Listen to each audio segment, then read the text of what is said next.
जहां एक तरफ भारत पहुंची है रूस की साइलेंट किलर ऊफा सबमरीन, जानेंगे क्या है मामला। तो वहीं दूसरी तरफ चुपके भारत ने लॉन्च कर दिया है अपने सबमरीन को। और जहां एक तरफ ये सब कुछ चल रहा है, वहीं दूसरी तरफ बांग्लादेश ने अब क्या भारत को चिढ़ाने वाला काम किया है। जानेंगे जियोपॉलिटिक्स में क्या कुछ चल रहा है, हमेशा की तरह जानने को मिलेगा बहुत कुछ। आइए जानते हैं इन खबरों को विस्तार से। विवादित पत्रकार और एक्टिविस्ट मुशीफुल फजल अंसारी को बांग्लादेश की मोहम्मद यूनुस की नेतृत्व वाली अंतरिम सरकार ने विदेश में अपने मिशनों में से एक के लिए राजदूत नियुक्त किया है। फजल अपने कथित भारत विरोधी रुख और अपदस्थ प्रधानमंत्री शेख हसीना के खिलाफ एक दशक लंबा अभियान चलाने के लिए जाने जाते हैं। फजल को हसीना सरकार के समय बांग्लादेश छोड़ना पड़ा था। एक दशक के निर्वासन के बाद वह 12 सितंबर को बांग्लादेश लौटे। इसके बाद मौजूदा सरकार ने उनको नियुक्ति के तौर पर ये तोहफा दिया है। बांग्लादेश के लोक प्रशासन मंत्रालय ने सोमवार को एक अधिसूचना जारी करते हुए अंसारी की नियुक्ति की पुष्टि की है। फजल भारत में तब चर्चा में आए जब मार्च में अमेरिकी विदेश विभाग के प्रवक्ता मैथ्यू मिलर के साथ दिल्ली के पूर्व मुख्यमंत्री अरविंद केजरीवाल की गिरफ्तारी पर एक प्रेस वार्ता की थी। इस दौरान उन्होंने भारत सरकार के तौर तरीके पर सवाल उठाए थे। वह बांग्लादेश में भारत के प्रभाव जैसे मुद्दों पर नई दिल्ली के लिए जहर उगलते रहे हैं। फजल को यूनुस सरकार ने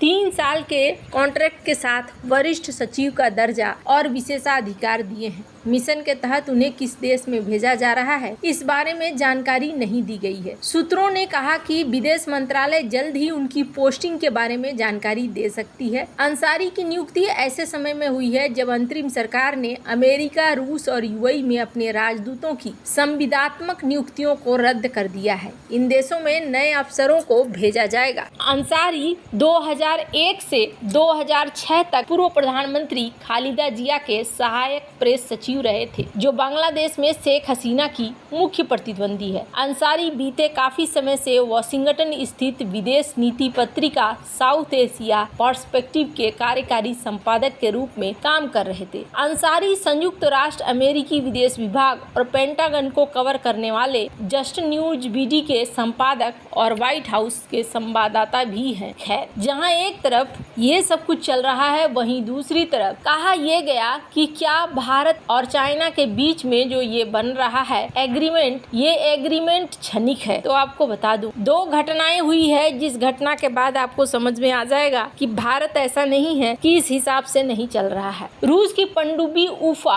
मंगलवार को कोच्चि बंदरगाह पर पहुंची। यहां भारतीय नेवी के अफसरों ने उसका स्वागत किया। पीआरओ डिफेंस कोच्चि ने ऊफा की अगवानी करते हुए अफसरों की तस्वीर शेयर करते हुए लिखा कि ये भारत और रूस के बीच अटूट दोस्ती का प्रतीक है। दोनों देशों में समुद्री सहयोग लगातार बढ़ रहा है। भारत पहुंची रूसी पनडुब्बी ऊफा बिना शोर के पानी के नीचे ऑपरेशन की क्षमता रखती है, जो इसे खास बनाती है। ऊफा को कई मामलों में अमेरिका की उन्नत सबमरीन पर भी भारी माना जाता है। ऊफा डीजल इलेक्ट्रिक पनडुब्बी को रूस ने नवंबर 2019 में लॉन्च किया था और 2022 में अपनी नेवी में शामिल किया था। ये रूस की सबसे उन्नत हमलावर पनडुब्बियों में से एक है। रूस के प्रोजेक्ट 636.3 डीजल इलेक्ट्रिक पनडुब्बियों में से एक ऊफा को उन्नत स्टील्थ पोत के रूप में जाना जाता है। इसे रडार आसानी से नहीं तलाश पाती हैं। रूस की ऊफा पनडुब्बियों को दुनिया के सबसे शांत पनडुब्बियों में गिना जाता है, इसलिए इन सबमरीन्स को साइलेंट किलर का नाम भी मिला है। एक्सपर्ट रूस की पनडुब्बी को एक अजय बेड़ा मानते हैं, जो रूस के सतही जहाजों की तुलना में दुश्मन के लिए बड़ा खतरा है। रूस ने 2016 में 6 प्रोजेक्ट 636.3 पनडुब्बियों के लिए एक डील भी हस्ताक्षर किया था। उसे पहली पनडुब्बी मार्च 2019 में लॉन्च की। इन पनडुब्बियों की लंबाई 240 फीट है। ये 20 समुद्री मील तक की गति से यात्रा कर सकते हैं। हमलावर पनडुब्बियों में 52 लोगों का दल होता है और ये 45 दिनों तक समुद्र में रह सकते हैं, जो किसी भी दुश्मन सेना पर भारी पड़ सकती है। भारत में ऊफा के पहुंचने पर रूसी दूतावास ने कहा कि 21 अक्टूबर को रूसी नौसेना के प्रशांत बेड़े के जहाजों की एक टुकड़ी कोच्चि के बंदरगाह पर एक व्यापारिक कॉल पर पहुंची है। इसमें डीजल इलेक्ट्रिक पनडुब्बी ऊफा और बचाव टग अलताऊ भी शामिल है। यात्रा के कार्यक्रम में भारतीय नौसेना के दक्षिणी नौसेना कमान के प्रतिनिधियों के साथ बैठक, प्रतियोगिताएं और आपूर्ति शामिल है। रक्षा के क्षेत्र में भारत का रूस के साथ दीर्घकालिक और व्यापक सहयोग है। ये सहयोग IRIGC-M और MTC तंत्र द्वारा निर्देशित है, जिसकी अध्यक्षता दोनों देशों के रक्षा मंत्री करते हैं। भारत और रूस तीनों सेनाओं के बीच द्विपक्षीय और बहुपक्षीय सैन्य अभ्यास में भाग लेते हैं। दोनों देश टेक्नोलॉजी भी साझा करते हैं। तो यहाँ पर एक चीज देखने को मिल रही है, पर इसी बीच भारत ने एक ऐसा काम किया है जिसने चौंका दिया है। भारत ने इस सप्ताह विशाखापत्तनम में शिप बिल्डिंग सेंटर में चुपचाप अपनी चौथी परमाणु ऊर्जा चालित बैलिस्टिक मिसाइल पनडुब्बी SSBN को लॉन्च किया है, जिससे इसकी परमाणु प्रतिरोधक क्षमता में वृद्धि हुई है। ये लॉन्च 29 अगस्त 2024 को रक्षा मंत्री राजनाथ सिंह द्वारा दूसरी SSBN INS अरिघाट को कमीशन किए जाने के बाद हुआ है। तीसरी SSBN INS अरिदमान को अगले साल कमीशन किया जाना है। 9 अक्टूबर को सुरक्षा पर कैबिनेट समिति ने इंडो पैसिफिक में भारत की उपस्थिति को मजबूत करने के लिए 2 और न्यूक्लियर सबमरीन की मंजूरी दी है। हालांकि मोदी सरकार अपनी परमाणु प्रतिरोधक रणनीति के बारे में विवेकशील रही है, लेकिन चौथी SSBN, जिसका नाम कोड नेम S4 है, 16 अक्टूबर को लॉन्च की गई। रक्षा मंत्री सिंह द्वारा तेलंगाना के विकाराबाद में एक बहुत कम आवृत्ति नौसेना स्टेशन का उद्घाटन करने के ठीक एक दिन बाद, जिसे भारतीय नौसेना की रणनीतिक संपत्तियों के लिए डिजाइन किया गया है। हाल ही में लॉन्च की गई S4 पनडुब्बी में लगभग 75% स्वदेशी सामग्री है और यह K4 बैलिस्टिक मिसाइलों से लैस है, जिसकी रेंज 35 से 3500 किलोमीटर है।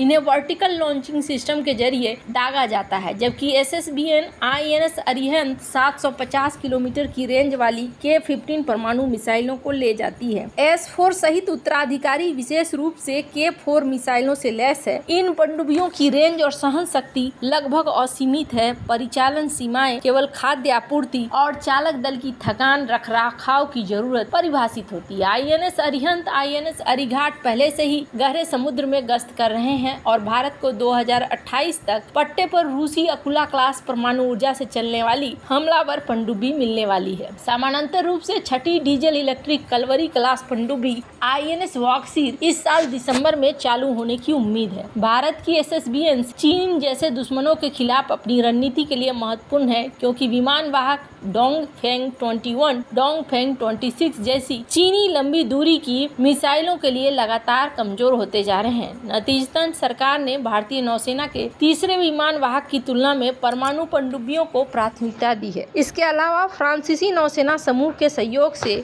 3 एडवांस डीजल अटैक पनडुब्बियों के निर्माण की योजनाएं चल रही हैं, जिसका उद्देश्य हिंद महासागर क्षेत्र में भारत की रक्षा को मजबूत करना है। क्योंकि इसके अलावा फ्रांसीसी नौसेना समूह के सहयोग से 3 एडवांस डीजल अटैक पनडुब्बियों के निर्माण की योजनाएं चल रही हैं, जिसका उद्देश्य हिंद महासागर क्षेत्र में भारत की रक्षा को मजबूत करना है, क्योंकि PLA के युद्धपोत लगातार इस क्षेत्र में गश्त लगा रहे हैं। वैसे चाइना को भारत काउंटर करने के लिए तैयारी कर ही रहा है। आपको क्या लगता है इन सब मामले में? आपकी क्या राय है? कमेंट कर जरूर बताएं। जल्द मिलते हैं अगले वीडियो में नई खबर के साथ।